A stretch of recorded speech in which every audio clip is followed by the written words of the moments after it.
तो नमस्कार दोस्तों, स्वागत है आप सभी का यूपी जीके की इस क्लास में। देखिए, आज हम यूपी में फसलों के प्रकार को जानेंगे कि कितने प्रकार की फसलें होती हैं और कौन-कौन सी ऐसी फसलें जो एग्जाम पॉइंट ऑफ व्यू से महत्वपूर्ण रहेंगी। ठीक है, आज हम इस क्लास में डिस्कस कर लेंगे। देखिए, अगर आप यूपी पुलिस कांस्टेबल री एग्ज़ाम की तैयारी कर रहे हैं या फिर आपका टारगेट है यूपीएसआई, तो ये क्लासेस ये यूपी जीके के नोट्स दोनों एग्जाम को टारगेट करेंगे। ठीक है, और आप कम से कम समय में अगर यूपी जीके का सिलेबस कंप्लीट करना चाहते हो तो आप हमारे यूट्यूब चैनल से जुड़ सकते हैं। ओके, आइए शुरू करते हैं। देखिए, बात की जाए कि फसलों के कितने प्रकार होते हैं तो बेसिकली 3 प्रकार की फसलें देखी जाती हैं। पहला रबी की फसलें, खरीफ की फसलें और जायद की फसलें। अब आइए एक एक से इनको डिस्कस करते हैं कि कौन कौन से ऐसे महत्वपूर्ण पॉइंट हैं जो एग्ज़ाम के लिए ज़्यादा महत्वपूर्ण रहेंगे। वो सभी पॉइंट मैंने यहाँ पर लिख रखी है। देखिए, अगर आपसे पूछा जाए कि रबी की फसलें कब बोई जाती हैं, इनकी बुवाई कब होती है, हमारे गांव में बुवाई बोला जाता है। ओके, तो ये ऑप्शन पर डिपेंड करेगा। या तो ऑप्शन में आपको अक्टूबर से नवंबर के बीच देगा या नवंबर से दिसंबर। यानी आप कह सकते हैं कि अक्टूबर और दिसंबर के बीच में रबी की फसलों की बुवाई होती है और इनकी कटाई होती है मार्च और अप्रैल में। मार्च से लेकर अप्रैल तक इनकी कटाई हो जाती है। ठीक है, नेक्स्ट है खरीफ की फसलें। खरीफ की फसलों की बुवाई होती है जून से जुलाई तक। ठीक है, और इनकी कटाई होती है अक्टूबर से नवंबर के बीच। यहीं पर बात करें हम जायद की फसलों की कि जायद की फसलें कब बोई जाती हैं, तो आपका आंसर होगा अप्रैल मई के मंथ में, और इनकी कटाई होती है जून जुलाई में। ठीक है, देखिए, ये जो रबी की फसलें हैं ना, ये शीतकालीन फसलें हैं। शीतकालीन फसलें हैं और खरीफ की फसलों को मानसूनी फसलें कहा जाता है। पहला पॉइंट बहुत ही इंपॉर्टेंट पॉइंट है। ठीक है, ऐसे नोट्स आपको पूरे यूट्यूब पर कहीं नहीं मिल पाएंगे, इतना मैं दावा करता हूँ आपसे। ओके, देखिए, खरीफ की फसलें हैं ना, ये मानसूनी फसलें होती हैं और रबी की फसलें शीतकालीन फसलें होती हैं। ठीक है, तो आइए एक एक से इनके एग्जाम्पल समझते हैं कि रबी की फसलों के अंतर्गत कौन सी फसलें आती हैं, खरीफ की कौन सी फसलें हैं और जायद की कौन सी फसलें हैं। ओके, देखिए, रबी की फसलों के अंतर्गत आते हैं हमारे गेहूँ, चना, सरसों, मटर, आलू, जौ, एटसेट्रा। ठीक है, ये फसलें आती हैं रबी की फसलों के अंतर्गत। खरीफ की फसलें कौन कौन सी हैं? मक्का, चावल, कपास, मूंगफली, जूट इत्यादि। ओके, यहीं पर अगर आपसे पूछा जाए कि जायद की फसलें कौन सी हैं, तो जायद की फसलों में आता है आपके खीरा, ककड़ी, खरबूज, तरबूज, जो कि आपने अभी खाए होंगे, है ना, मूंग, परवल, लौकी, काशीफल, ये सभी जायद की फसलें हैं। ठीक है, देखिए, प्रश्न आपसे किस टाइप से पूछा जाएगा, इन्हीं फसलों में से आपके 4 ऑप्शन बना देगा और पूछेगा कि निम्नलिखित में कौन सी रबी की फसल है या कौन सी खरीफ की फसल है, या फिर आपसे ये भी पूछ सकता है कि कौन सी जायद की फसल है। इस टाइप से प्रश्न पूछा जाएगा। ठीक है, आइए अब एक एक से कुछ महत्वपूर्ण फसलों को डिस्कस करते हैं। ठीक है, तो सबसे पहले हम बात करेंगे गेहूं के बारे में। देखिए, बात करें गेहूं की फसल की, तो यहाँ पर मैंने गेहूं से संबंधित बहुत महत्वपूर्ण पॉइंट लिखे हैं जो आपको एक बुक में नहीं मिलने वाले।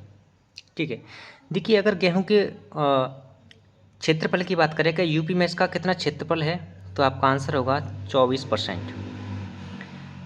यूपी में गेहूं उत्पादन, यूपी जो है ना, यूपी यानी अपना उत्तर प्रदेश गेहूं उत्पादन में फर्स्ट रैंक पर आता है अपने भारत में। अपने भारत के सभी राज्यों में सबसे ज़्यादा उत्पादन गेहूं का कहाँ होता है, तो आपका आंसर होगा उत्तर प्रदेश में। गेहूं की वृद्धि के लिए किस ताप की ज़रूरत होती है, तो आपका आंसर होगा निम्न ताप की। निम्न ताप की ज़रूरत होती है गेहूं की वृद्धि की यानी विकास के लिए, और वो ताप कितने डिग्री से कितने डिग्री तक है? 10 डिग्री से 15 डिग्री सेंटीग्रेड तक। ठीक है, नेक्स्ट अगला पॉइंट है, ये जो गेहूं है ना, ये भारत की सेकंड मुख्य खाद्य फसल है। भारत की सेकंड यानी दूसरी मुख्य खाद्य फसल है। तो आपके मन में एक सवाल आएगा कि भारत की पहली मुख्य खाद्य फसल कौन सी है, तो आपका आंसर होगा चावल। ठीक है, देखिए, यहाँ पर एक दो पॉइंट और हैं, ध्यान से समझना, बहुत इंपॉर्टेंट पॉइंट हैं। अगर उत्पादक क्षेत्र देखा जाए कि गेहूं का उत्पादन कहाँ होता है, किस क्षेत्र में होता है, तो आपका आंसर होगा गंगा यमुना दोआब का क्षेत्र, या फिर आपको ऑप्शन में देखने को मिलेगा गंगा घाघरा का दोआब क्षेत्र। ठीक है, इसके लिए वर्षा की कितनी ज़रूरत होती है, कितने सेंटीमीटर तक वर्षा की ज़रूरत होती है, तो आपका आंसर होगा 50 से 75 सेंटीमीटर तक वर्षा की ज़रूरत होती है। ठीक है, यहाँ पर बहुत इंपॉर्टेंट पॉइंट है, आपसे प्रश्न पूछा जा सकता है कि गेहूं का वैज्ञानिक नाम क्या है। गेहूं का वैज्ञानिक नाम क्या है, तो आपका आंसर होगा ट्रिटिकम एस्टिबोम। ट्रिटिकम एस्टिबोम।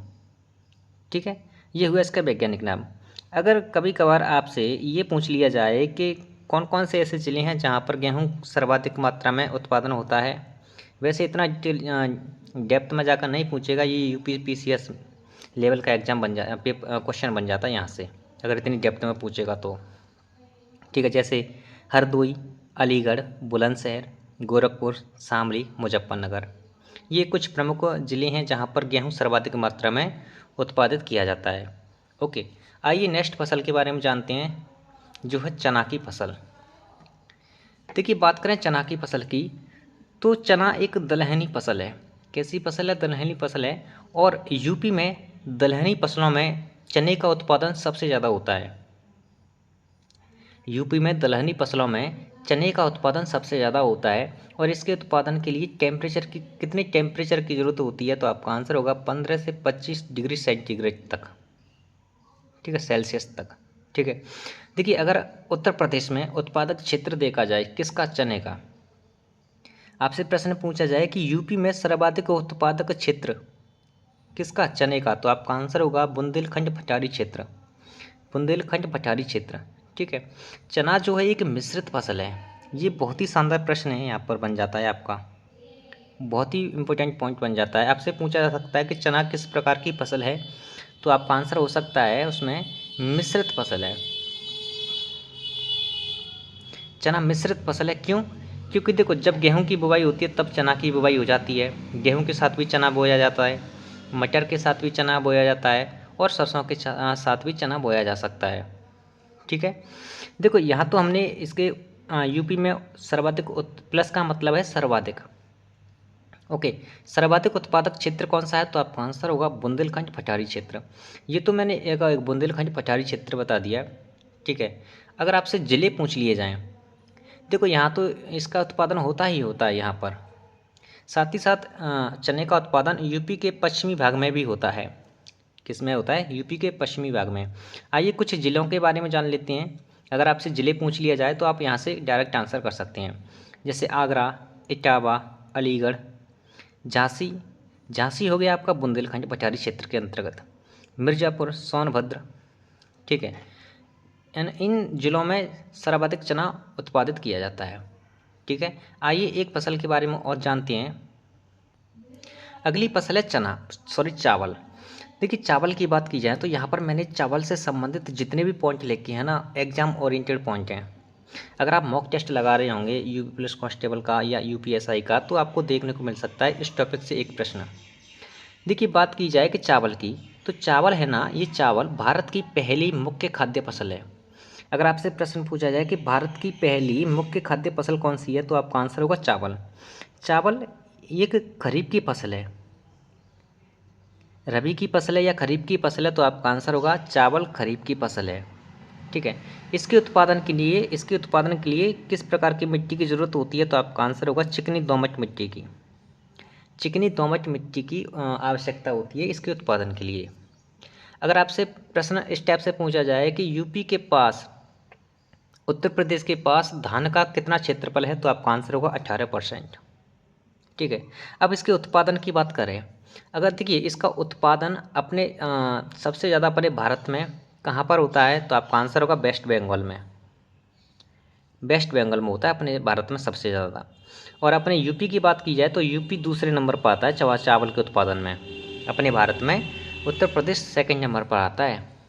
ओके, अब देखिए इसके उत्पादन क्षेत्र की बात की जाए कि यूपी में इसका सर्वाधिक उत्पादक क्षेत्र कौन सा है, तो आपका आंसर होगा तराई क्षेत्र और गंगा यमुना दोआब का क्षेत्र। ठीक है, अगर आपसे ज़िले पूछ लिए जाए, देखिए वैसे ज़िले तो इतना डेप्थ में जाकर नहीं पूछेगा, लेकिन फिर भी एग्जामिनर का मूड कब बदल जाए कोई पता नहीं है। तो जैसे महाराजगंज, सिद्धार्थनगर, गंगा यमुना दोआब का क्षेत्र। अगर आपने यूपी का जो भौगोलिक विस्तार देखा होगा, नदियों के बारे में जाना होगा, तो आपको पता होगा गंगा यमुना का दोआब क्षेत्र क्या होता है। ओके, तो आज की क्लास में इतना ही रखते हैं। नेक्स्ट क्लास में हम कुछ अन्य प्रमुख फसलों के बारे में डिस्कस करेंगे, जैसे गन्ना, जूट, कपास, है ना। तो चलिए मिलते हैं अगली क्लास में। धन्यवाद।